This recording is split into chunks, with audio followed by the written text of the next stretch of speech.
पुणे जमीन गैरव्यवहाराप्रकरणी अजित पवार राजीनामा देणार होते, सरकारमधनं बाहेर पडणार होते, अंबादास दानवेंचा दावा. तर चंद्रशेखर बावनकुळेंनी दावा फेटाळला. मुद्रांक विभागाची 42 कोटींची नोटीस योग्यच. झी 24 तासच्या बातमीनंतर महसूल मंत्री बावनकुळेंचा युटर्न. स्टॅम्प ड्युटी भरावी लागणारच, बावनकुळेंची सारवासारव.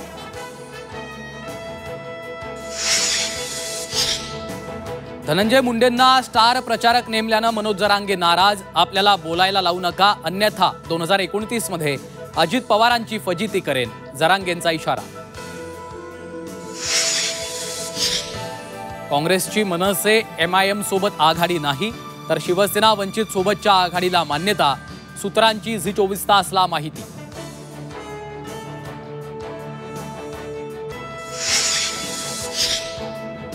इंदुरीकर महाराजांचे कीर्तन सोडण्याचे संकेत.